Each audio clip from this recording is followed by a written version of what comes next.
Hi, today I'm going to be creating a sort of training video in regards to how to make missions. The thing is, this is probably a video that's mostly applicable to the guys inside of CharlieFoxtrot than outside of it. It's heavily sort of involved with how we make our missions and the sort of tooling that we use. We'll obviously be going over MCC, since that's mainly what we use for the dynamic creation of missions, but also, some aspects as well of Zeus and 3D editing and other aspects. So it may be more useful, but for the most part, this is about mission making inside of our community and how to do it. In the past, we've done these as training sessions, but we've decided the easiest way to deal with this going forward is to have a decent video that goes over the fundamentals of how to make a mission so that people can get started without having to arrange a training. So we'll create and host our own server. In this particular example, so we can run it on local machine. Just bear in mind, in order to do that, you're going to need to pull down all of the details from the wiki on how to set up correctly so that your local mission making will match that of the server. The other way to look at doing this is you can just run it on the server and build missions that way, and either is fine. But if you can do mission making on a regular basis, then obviously you probably don't want to do it on the server all the time, and so the easiest way is to make your local setup as close to the server setup as possible. Host the server, we'll select a somewhere nice and easy to do. So Stratus, select the CharlieFoxtrot template, which you can again download from the wiki, and it doesn't really matter what slot we select, it's just what role we are in. So this video, I'm not going to heavily edit it, so there's going to be a bunch of waffling. I'm likely going to repeat myself, and I'm going to waste a bunch of time on doing things like mission loading and such. But it's the easiest way for me to go about doing this, is just to do this in one take, as if I was running through this like it was a training. So, first things first, when you get into the game, for mission making purposes, if you scroll the mouse wheel, you will find there's an MCC, and it will load up this particular thing here. The other way to do it is hit Control Delete on your keyboard, and it'll bring up the same thing. And you click on Login, and this is the main screen for building missions. And this is our own version of MCC. It's based on an old version of release 20, but it's got a bunch of customizations, bug fixes, and performance improvements and things like that. So while it looks very similar, there's various little bits and pieces in and around the place that are special and unique. So for the purposes of this, we're going to be making a mission around, say, Camp Rogan. In order to make things a little bit easier, one of the things you'll find is that it constantly teleports us back to the screen, back to where we are. So we'll just go hide ourselves over this ridge here, so we're out of the way. So teleport and then move ourselves. So next thing, predominantly the most important thing you do inside of MCC is with zones. So you click the create zone, and you can then click and drag, and it then puts down the zone in that area. And this is zone 1, right? And from that point on, we can then go about selecting ourselves a enemy. Let's go and find some Russians. So, and in order to make enemies inside of a particular zone, we have that zone selected. If we make another one, for example, 2, or select it, we can just click with left mouse button between them. We hit spawn, at which point this particular faction's units will then become available. We can spawn individual guys, we can make a group of people, we even call it something. We can also, and then you can create that and save it as custom, or you could just spawn individual guys, or you can select a group, and your custom groups will appear down here. And so we can create a bunch of guys, and then we set a behavior. Now, the thing is about behavior is that there are only really 3 of these that are useful: aggressive, defensive, and fortify. Aggressive, what it does is that the units will patrol around inside of that zone. They'll be given waypoints and continuously move about patrolling it until such time as they are aware that there is enemy, at which point they will then go and attack that, leaving their zone if necessary. Defensive, on the other hand, they'll do the same thing. They'll patrol around, but if there are enemies, they will only attack them if they can do so from within their zone. So they won't get given waypoints that are outside of the zone. And then fortify will take them and put them inside of buildings. Then there are other behaviors that we can add on top of this, especially when we start looking at the Zeus interface and the various modules. But these 3 mechanisms are what most missions are made from. So we've got 4 guys, we set them in 4 or 5. and we spawn in zone. And we will then see that we get this marker and we get these 4 individual guys. If we track the units, we'll actually see the 4 individual people.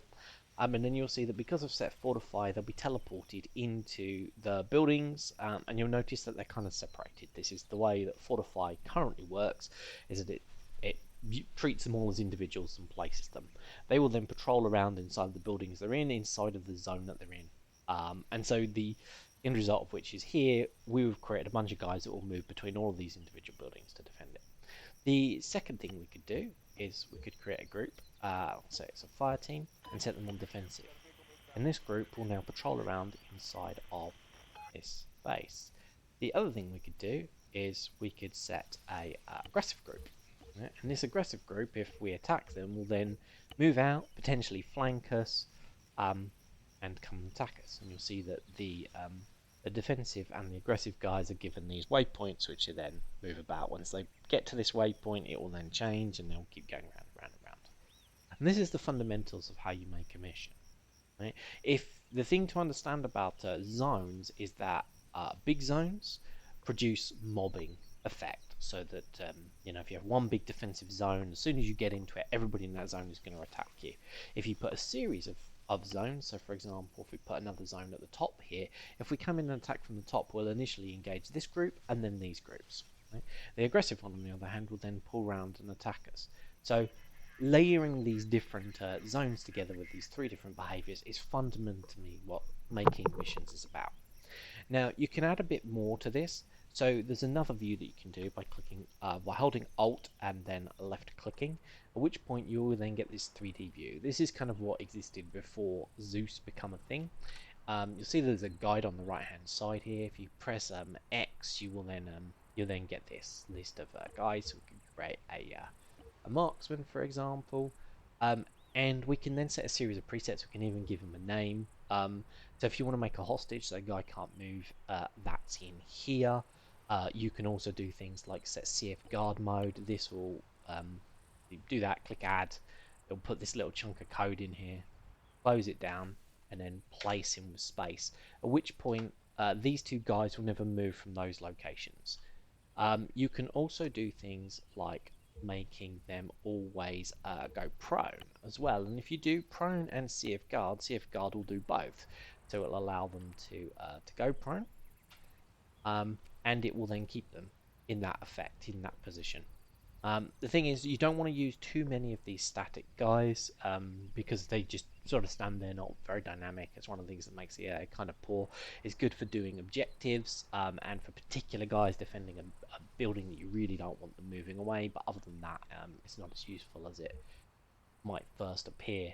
You can kill them, you can do various other things, you can make them smoke, and I think we create local marker, puts a marker on the map that follows them everywhere they go. And you can get out of this by pressing tab. So those are the primary ways in which you place guys down. There is also one other, which is Zeus. So if we click on the Zeus button and then click on the map, it takes a little while, but then Zeus will actually load in. You can see all of the existing people that we've placed down. We can also go about adding additional ones as well. So we can add a maneuver team. Right, there they are. Now these guys have been given no particular behavior. They're not assigned to Zeus. It is possible to assign them to Zeus, but and we can do that. For me, it's Y. If we go back here, we'll now see this maneuver group, but you'll see that it doesn't have a G. All the Gaia assigned ones, the ones that are run by MCC, have a Gaia thing. So if we select Zone 1 and select this particular group here, give it to Gaia, it will gain a G, at which point it will then gain the aggressive behavior. Right, so that's one way that we could go about doing it. The other thing we could do is we could select that group, double click, and then we can assign various things. So we can replace it, at which point they lose their Gaia, and we've given them a particular command. So we can make them do all sorts of things. We can make them sentry, we can make them guard positions, search and destroy, and you can read all about the different types of waypoints on the actual wiki. So we've created this maneuver team here, these 3 guys, and inside of Zeus, and one of the things we could do is we could start assigning them behavior. So inside of Ace AI, you'll find a bunch, so you can garrison them, at which point they will then go about filling in buildings in various different ways. You can tell them to defend an area, patrol, and all sorts of other stuff. You can even tell them to, suppressively fire a particular location, and they will do it. Okay? And so there's a whole bunch of cool effects that you can get from the modules inside of a Zeus here. You've also got things like toggle captive and surrender. So, you can actually turn them into captives or make them actually surrender to the enemy, right? You can also even wound them. So if you go for an injury, you can give them a bullet wound to the head, for example, and they will either die or bleed out. You can set a variety of things. You can set them unconscious. This guy has actually died, but you can do a variety of different things. You can create a guy that's wounded and needs medical care in the middle of a mission, and you can also heal people as well. Obviously not when they're actually dead like this guy is. You've also got repair stuff, so if someone damages a vehicle or something, you can easily repair it using this. And in the Ace utilities here, you will find various different ways of grouping and dealing with, this one here is especially important. Toggle simulation. If you're going to start placing sandbags, so find sandbags, sandbag walls, these actually have quite a big impact on performance, and so one of the things that you can do is you could disable the simulation of those. Now they won't be destroyable anymore, but they also won't take anywhere near as much performance, and when you place a lot of objects down, it costs quite a lot of performance. So this is one way to get quite a lot of that back in the places where it doesn't matter whether you can destroy stuff. So that's kind of like the Ace behavior. There's also a bunch of AI stuff as well, which you could do, which also has its own type of garrison, which does different things, and this suicide bomber behavior as well. The best suicide bomber is inside of the Ace setup. This does probably the best job of producing the suicide bomber. Let's see. So if we go about creating, grabbing ourselves a civilian. Then what we do is suicide bomber, targets red, which is the guys around him. So you will also find there's a variety of sort of default stuff in here as well in terms of setting up the environment and things. You can change weather and all that sort of jazz. You also have all the land stuff.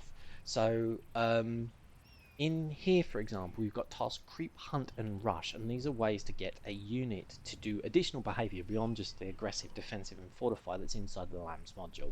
At the moment we use that. I don't know if by the time you're watching this video we're still using lambs or something else. There might be some other modules in here that do different things, but creep, hunt, and rush can be used to get the AI to specifically do things about trying to find us.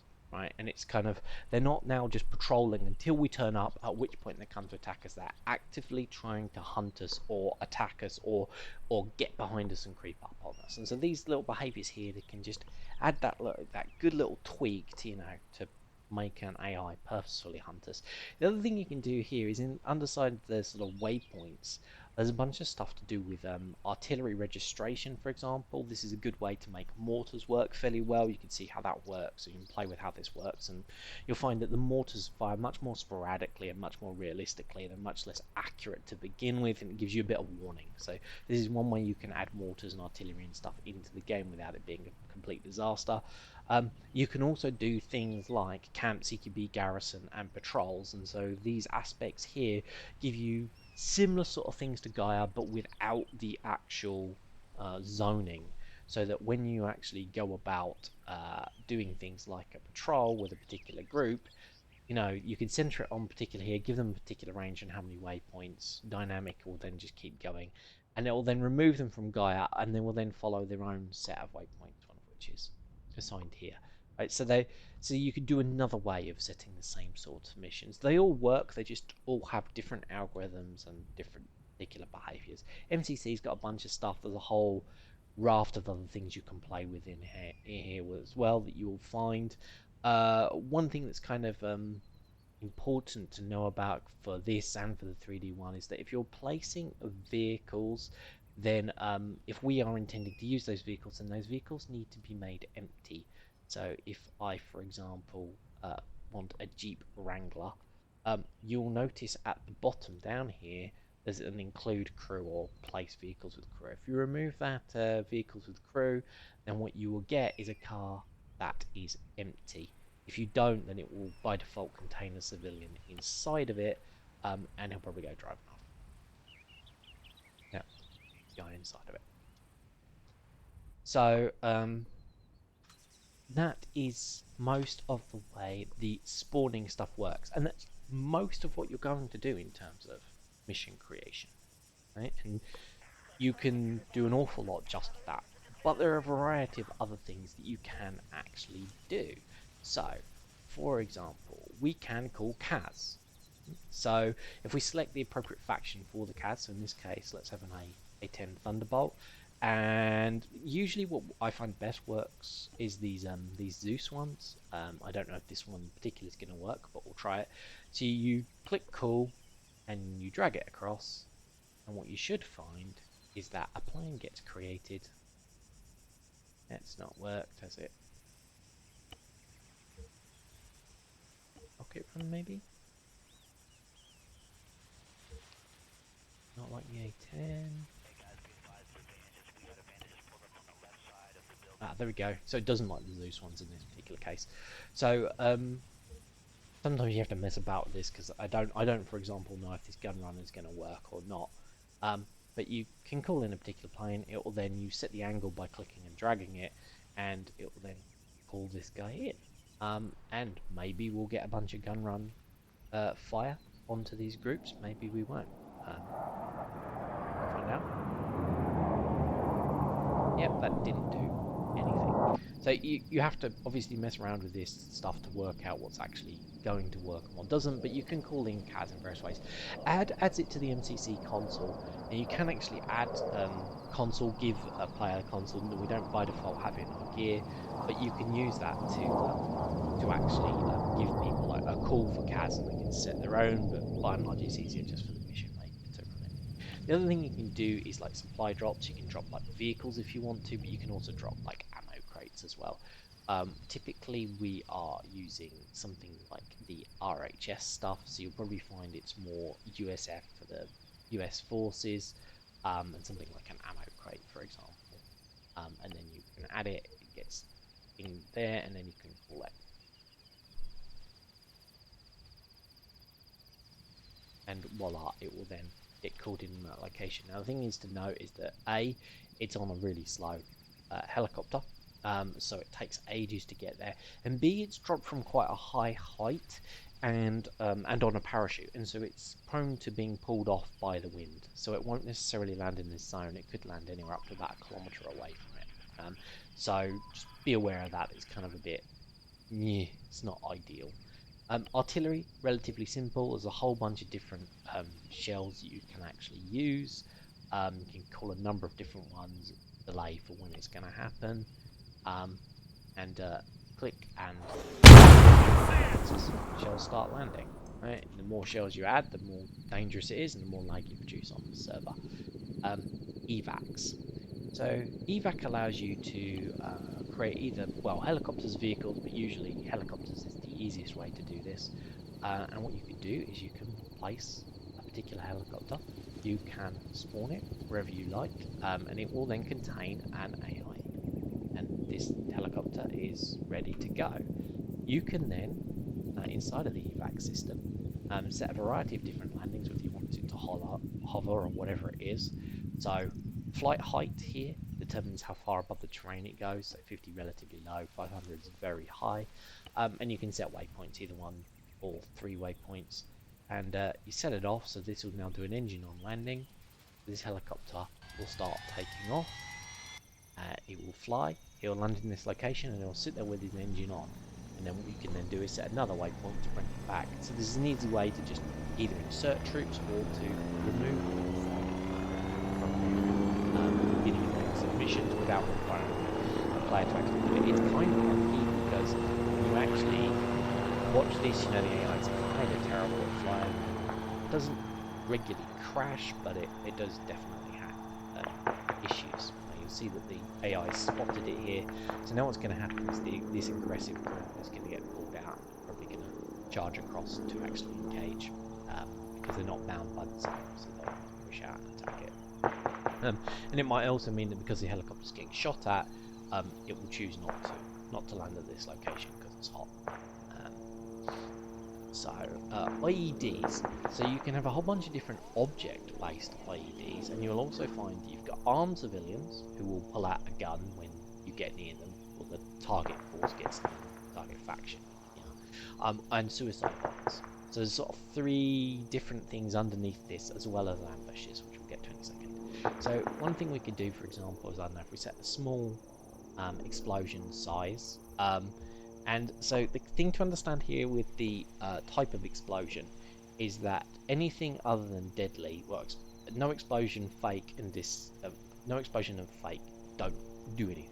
Disabling, what it does is it disables the unit, but in a way that ACE can't fix. So because it's MCC's medical system, so it's kind of awkward to use. And deadly will obviously kill people. Which faction it should actually blow up on? So let's say West. And then this jammable and disarm duration is all about MCC's systems, not ACE's systems. You can set proximity, but you can also set spotters as well, and you can link them together. Proximity is in meters, so 3 meters. And then we create an IED. We click on the map, and we now have a barrel. We use space to place it, and while others expose a barrel. And you'll see then that it produces an IED marker on the map. If someone moves close enough to that, it will explode. The other way you can blow it up is if you hold Control and then click on it, at which point so you can also manually self-fire these. The other thing you can do is set off a suicide bomber. In this case, it would produce a NATO one. We'd have to select the faction to be civilian up here. IED, suicide bomber, and you can select which type of civilian it would be. So scientist, small, deadly, same sort of thing, and then we can create an ID, at which point we get said suicide bomber. And what it does is it assigns this random, he's coming for me. Where is he?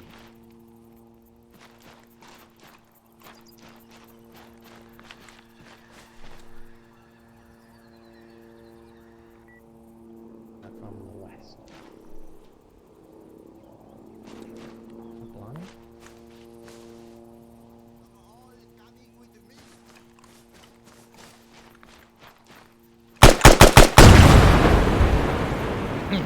So, forgive me. So, you can set a suicide bomber, but what it does is it sets this this random pattern for how he wanders around, and so you can do different things with the ACE ones that produce different results. You've also got these armed civilians as well, and so these guys will do this to the east instead of to me. These guys, what they'll do is they'll move around, and this is an IED technically, and same thing. They will they'll get given this sort of pattern of walking around that's sort of random until they see their target group, and they'll move around without their weapon showing. Then what'll happen is once they find their target, they'll pull their weapon and start shooting. That's another way they can do it. So you see the engine off. If we now just engine off, move it, go land it over here, now we'll shut up. So, so the other thing we can do with IEDs is we could set up ambush groups. So if we were to do a CSAT group, one of the things we can do is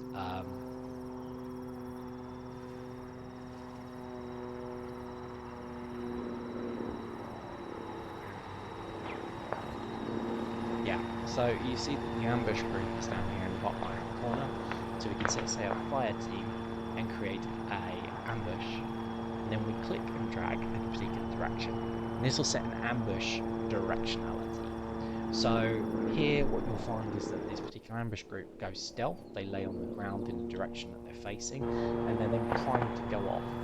And if you then control click them, then fire off the ambush, and they'll then start pushing forward. Now, Lambs in this case takes control of them, so they might push really fast, but depending on the AI mod that's actually involved, they may push several hundred meters very quickly forward.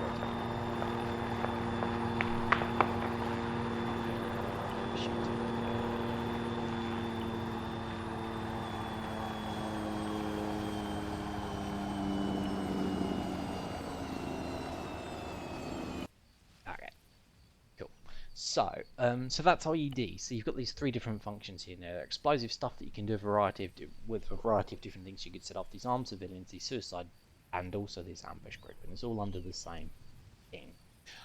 You've also got convoys, so you can set up a particular group of stuff, including setting none. So if you only want a couple of vehicles in it, then you can do that.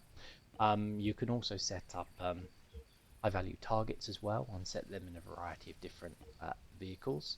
And then what you could do is you spawn them, and it produces a start location. And then what you could do is you then set a series of waypoints that they're going to ultimately follow. So this is their route to outer space. At which point they'll then be created. You can see them here, and we can then start them going, and they will then start driving. The problem with convoys is usually that they get split up, they have a whole bunch of problems associated with them, and they don't work very well. The further they go, the more problematic they are. And you can see already this convoy is not interested in ultimately, because it's got itself confused just on this. So you can see that there are various issues associated with convoys. AC-130s, you can assign it to a console and provide fire support. I don't think I've ever really practically used it all that much, so I won't worry about it too much.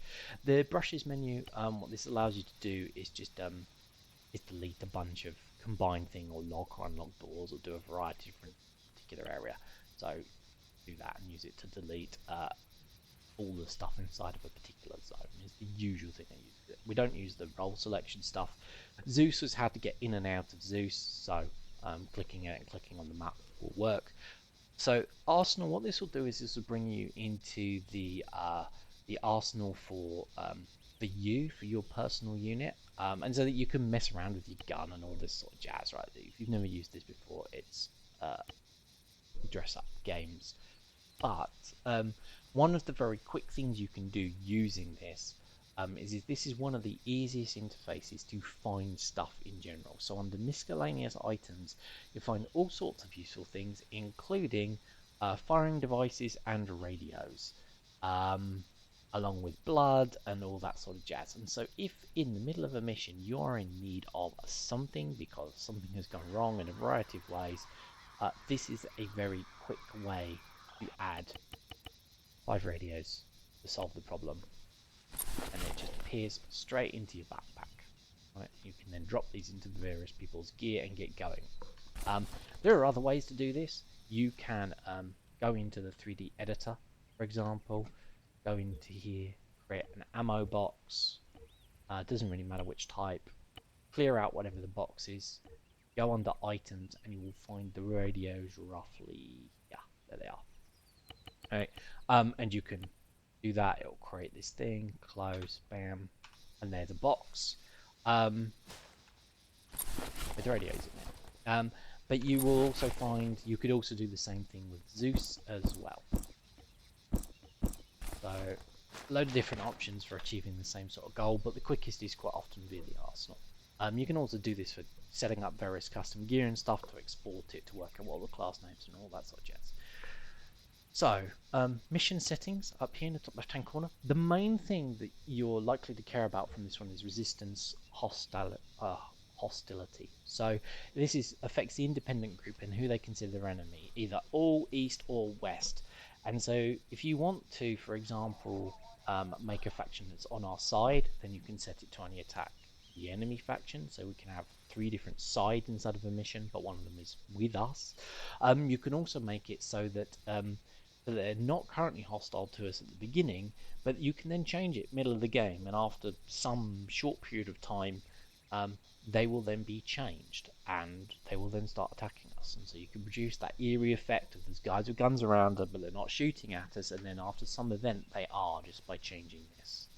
There's a variety of things you can play with in here. These AI skills won't affect anything, because if the AI overrides all of this sort of stuff, you can reduce the amount of smoke they fire down and all this sort of jazz. None of this you really matter or change very much, so I won't worry about it too much.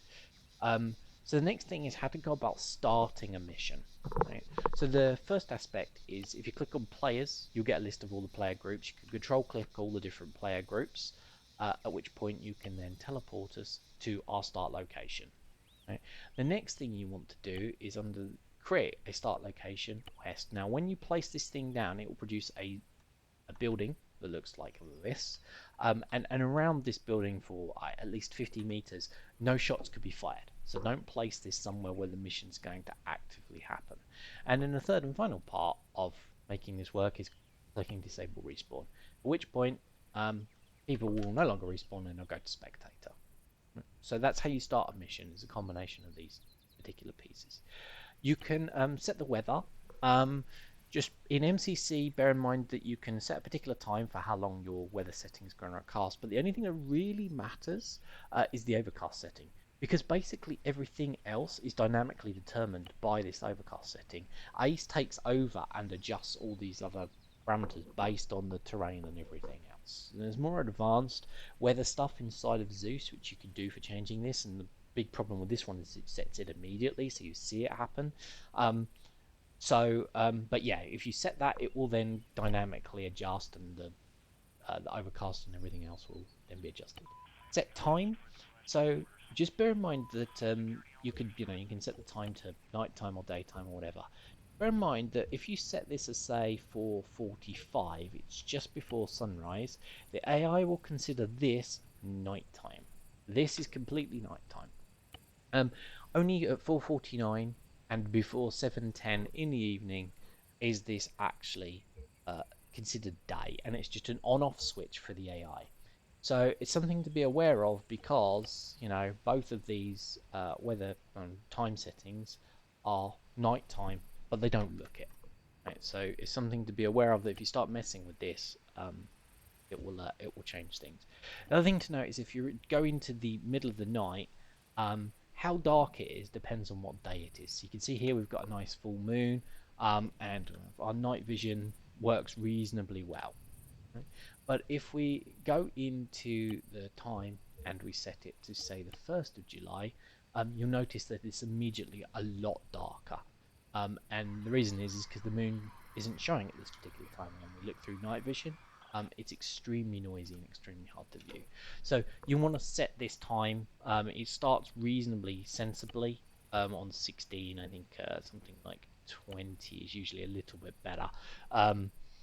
You want to set this appropriately for the mission, depending on what sort of night vision you want. Ideally with better vision than the default. Just bear in mind that for different terrains, what day works best changes. So you're going to have to find the right one for your mission. This will be saved and loaded, so you do this before the actual mission happens, if it's going to be at nighttime.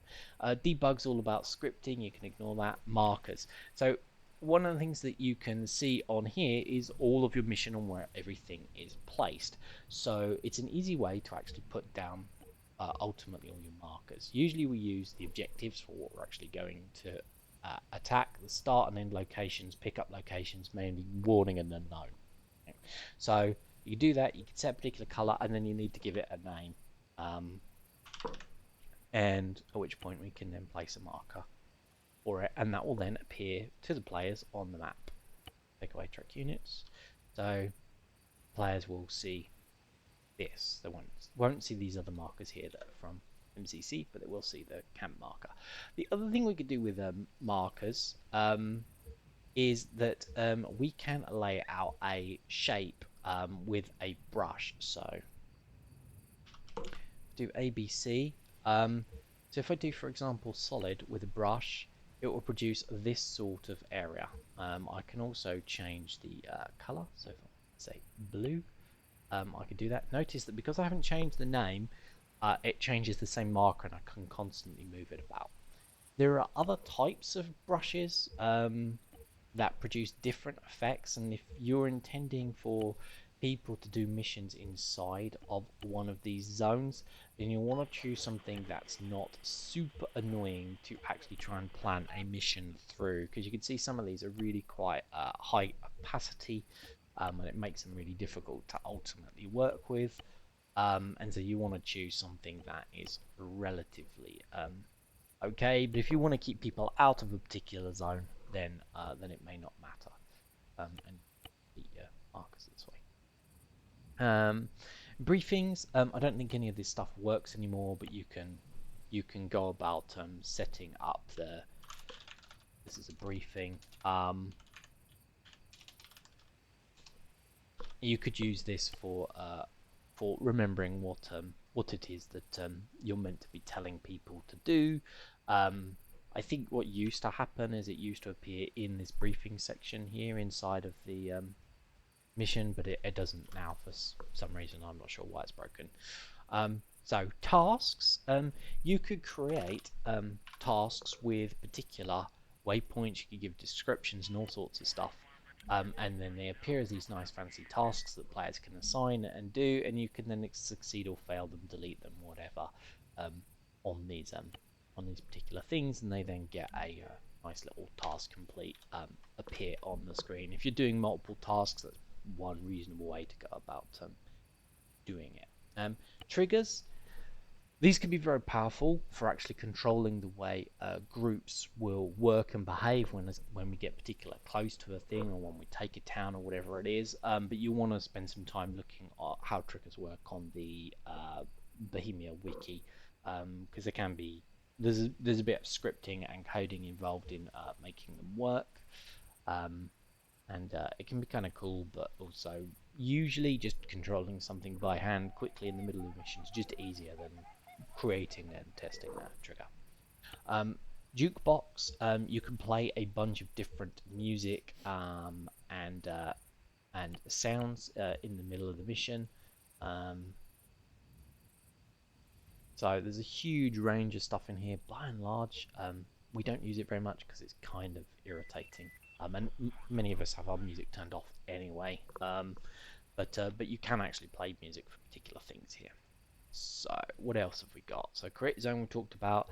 These are for selecting the individual zones down the bottom, and we can select particular groups and assign them to particular zones and particular behaviors within those zones, like so. And you'll see that again the G for the Gaia aspect. So cache group, we don't really use it very much because we don't normally have enough groups on it to cause the server or the client significant issues, or far enough away for the need for them to actually be cached. Occupy zone and ambient war zone, these are all about creating auto dynamically created missions, and they're just aspects of the tool we don't use at all. Units and groups are just ways of filtering the individual things, so that when you select a particular group, or you can see it as a particular group thing or as the individual units. So if you've got 4 guys or something inside of it, you can see each of them, or you can see them as a collective group, depending on what you want to do. And then you could do a variety of things to these. One of them you could do, and you can also filter which ones you ultimately see with these buttons over the top as well. So if we take this particular officer here, one thing we could do is we could broadcast his location.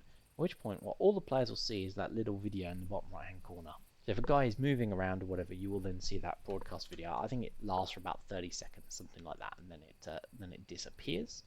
We can also do other things, like this officer here. We can hide him, at which point we then become this guy, right? And we can move around. We can shoot at players and do whatever it is that we want to do to fix the situation that we're in. Okay. And then we can, on the scroll wheel, go back to the player.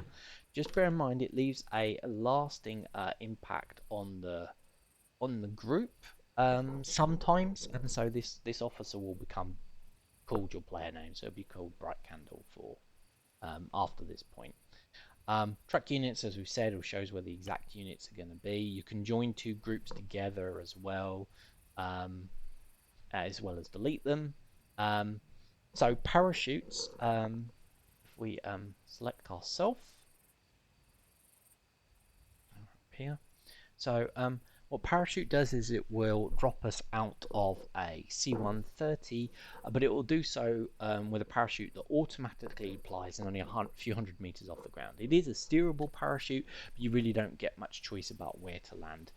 Halo, on the other hand, drops us at sort of 8,000 meters, at which point we can then open our parachute whenever we want and control it and move where we want to do. So these two options depend on how you want to ultimately make the troop choose how it gets to the ground. Okay. So I think this is most of the way in which the MCC works, and all the sort of cool stuff that you can do with it. So now, how do you actually go about creating a relatively balanced mission? Well, it's a few different aspects. So for one, just setting a bunch of guys in fortified, either narrowly to a particular building. So one way you could do it is just to narrowly put a zone over one particular building so that they'll fortify just that and move around within it, along with, say, a hostage or a surrendered guy or something like that we can then collect. You can also put guards, CF guards, down as well, so that they will then not move, and so produce that sort of static firing element. You can place down, static weaponry as well to actually produce better mission stuff. Set the time to daytime, eh? And so you could do a variety of sort of layering effects to how you actually get these zones. So depending on the sort of ratios between your defensive, aggressive, and fortified units, you'll get various different behaviors. If you have very large defensive zones, then the moment we enter into that, all the guys in that zone will mob us. If you use a series of little ones, you'll get a progression of serious different firefights because the guys won't leave it. If you have lots of people on aggressive, then the moment we get spotted, we'll get swarmed. If you have nobody on aggressive, then the firefight will appear as if the enemy doesn't really care about us. Right? And so you can produce these different effects just by how you use the zones and how you set them up. You put a lot of guys in fortified, you'll have a very slow burn firefight where you go through every building one after the other just trying to clear it out. If you use fortified over a large town area, so for example, if you were to cover like the entirety of a GM arena in this and then spawn a bunch of dudes, all in fortified, so 32 people have now been spawned, what you will find is that the entire town will now kind of buzz with AI, because they are going to not only move around inside of the buildings, but move between them as well. And because they're all kind of, the zone is across the entire thing, they will spread out, they'll move about, they'll constantly move it, so it's just like the whole thing will be humming with people. Whereas, another way that we could go about doing this is setting a very narrow zone. And if we set a particular group inside of that, then what you get is a very dense amount of combat and firefighting for this particular building, right? So it's all about whether it's an objective versus whether it's whether you're trying to create a whole area of firefight or a very narrow one. When you produce denser amounts of AI, especially on defensive, aggressive, not less so fortified, then you tend to get problems with balance, and you want to use less AI in very dense missions. For missions that are very spread out, like this across this entire town, you can use more AI. Typically, you want to use anywhere from like 1 times to 2 times the number of players. So typically for us, that'd be 20 to 40 players, although could be more, could be less. It really depends on the mission. And yeah, so you could go about doing these particular things. Now, I have this basic idea that a mission, a very simplistic mission, can be made with effectively 3 zones. And the first thing you can do is lay out a fortified zone. That same particular zone you can then use for a defensive group, and this will then have people that go around it, and you can then also have an aggressive group. This will produce, a place where there's a bunch of people in here. There will be something to do when we get inside of the town, because inside of the camp, because there are guys fortified inside of it. There are guys who will be patrolling in and around the actual camp itself, and then there's a group that will come out once we get spotted to actually fight us. The additional thing I would pretty much always add to these types of missions is to put a group somewhere further off, which is an aggressive group, which will then come to our aid. So these guys will move up to about a kilometer. They'll notice combat within about a kilometer. So as we come in here, these guys will get engaged and they'll start to flank us. So as we're fighting here, there's another group that we haven't seen coming off of it. These guys will be slow, right, because they're on foot. But a way to very quickly engage us is to put down a vehicle on aggressive, and it will then push on us very rapidly within a few seconds of us being spotted. So we'll find out very quickly. And so this is kind of my theory of kind of like a minimum sort of zonal mission. These will produce relatively good missions fairly quickly, because you'll get these sort of 3 different layers of fight. On top of this, wow, they've spurred the civilian, right? So they've communicated here, and off that goes, and he's going to go now kill that civilian. The other thing that you can do here, so these are the sort of 2 zones. The third zone theory I have is in regards to having a group of guys, maybe singles or pairs. I regularly find under custom that I have for things that do not, for ones that don't have infantry groups, that have 2 guys, but sentry groups. Setting them on defensive. This produces a sentry group that walks around, that gives us an opportunity to run into someone earlier, and so it disrupts our mission. So there's 3 zones. It's the first one for your main objective, second one for an aggressive group off to the side, and then the third for a sentry area in and around it. There are multiple ways to do the sentry. This is a single zone. In practice, I find that for individual slightly overlapping zones set like this, each with a sentry, produces a better result, because it stops them walking through the camp. So this is a reliable way to catch the player, whereas one big group covering the camp is not a reliable way. So it really depends whether you want a reliable catch where people are always going to be hit by sentries in in the approach, or not. Another thing that you can often consider is that if you put a series of zones one after the other, imagine the players are attacking from west to east here, and you do 4 zones like this with guys mostly in defensive, then what will end up happening is they'll fight these, then these, then these, then these, and that produces long firefights. Right? If, on the other hand, you did the exact same thing like this, then it will produce a very rapid and very aggressive firefight with everybody that's in here. We put the same number of people in this top zone as we do in these 4 zones, this battle will be much more difficult, and then nothing will happen later if survived, whereas this one will produce a series of firefights. And despite the fact that they are separated like this, it won't have the appearance of separation, because as you deal with this one and maneuver for this one, you'll start to engage this one and this one and this one. So it will often produce this continuous firefight. Okay? So these are sort of the fundamentals, I guess, of building missions. You can obviously play with all sorts of stuff in the modules. There's a whole range of stuff that you can now do with it. There's various different pieces of equipment and such you can use as well. Just bear in mind that when it comes to spawning more advanced stuff like APCs, tanks, artillery and things like this, helicopters, planes, these things are very hard to balance, and so it's usually a good idea to avoid creating them and only having one way for the players to destroy them. Giving them at least 2 ways to take them out so that the mission can be survived even with losses is a really good idea. And these big assets tend to completely dominate missions. A single tank will be the only thing the players will ultimately care about until it's down. Because if a tank gets to ambush the players, one tank shell could kill an entire squad very quickly. And so these very, very powerful combat sort of multiplying effect weapons regularly produce really badly balanced missions that are kind of dull.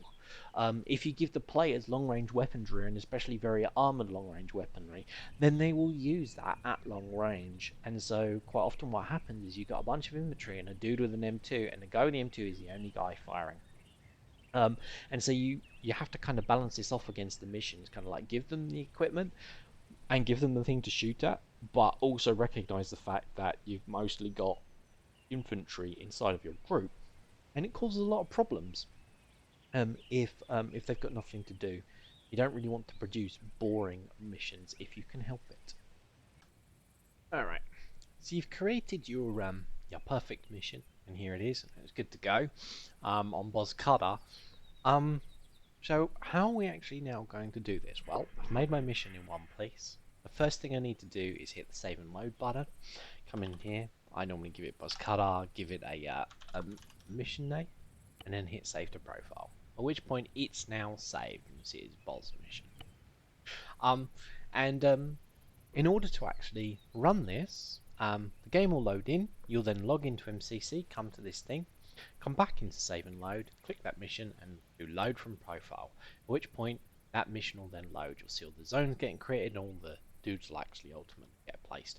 In this particular case, what will have happened now is that there'll be twice as many of everything because the previous mission is still loaded, which also tells that you can actually load missions over the top of other missions. You can load 2 missions on the same terrain, or you can place troops and then load a mission over the top of it, whatever you want to do. It is just a set of scripts that it ultimately runs. Just bear in mind that when it comes to save and loading, I can't now go about editing this mission, add some additional elements, and then save it again. That won't work. You have to effectively make a mission in one take. And you can, I think, within one take, multiply save it over the same location, so I can keep coming back here and saving or whatever, but it's relatively reliable. You don't find that you have to do it that way. So just be careful about not trying to think that you can do a mission over multiple days with save and load. That doesn't work. Hopefully, this entire introduction to mission making has helped you. If you've got any questions, you know where I am. Good night.